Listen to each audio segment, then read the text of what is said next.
Hi, this is Karen Gaines, your nonprofit finance guide. And today we're going to talk about mixing business and personal expenses. Mixing your business and your personal expenses is never a good idea. I've seen it happen from small organizations to large organizations, and it's never a good look. It causes a lot of trust issues because the person who catches the personal expenses, they generally become just a little bit suspicious of the person who made the purchases. Okay, and it may have been, an innocent mistake, or they may have done it for good intent, but it's never a good look. Personal bank accounts and credit card accounts should always be separated. Personal purchases should always be made separately. Whenever you commingle your personal and your business expenses, it makes the financial statements confusing. It overstates your expenses and it leads to errors. Okay. It can also make it more difficult to get through audits.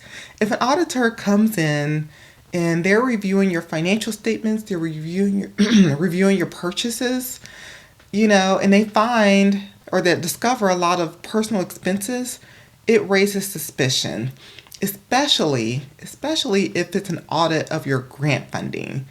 That's gonna, put up some real red flags and may affect your funding, your grant funding moving forward. I remember an incident where I was reviewing purchases and saw that there was there was of course purchases made for business, but there were also personal purchases. And so the person who made, who commingled, who commingled the purchases and made all those purchases with the company credit card, I asked her, I said, hey, I noticed you purchased some clothes with the company credit card. And she said, oh, well, I did that because if I commingled or if I combined purchases, I could get a discount, and that discount gave the business a discount. So that's why I just put them all together, and I'm going to write a check. So check to the business, and we'll save money overall. And she had good intent, and I actually believed her. I believed what she was saying, but it doesn't look good. It looks suspicious. So, she did write the check, and, she was instructed to always separate her purchases. Okay. Now, what I recommend you do is create a policy. Okay. Create some type of purchasing policy, a policy that states what credit and debit cards are to be used for.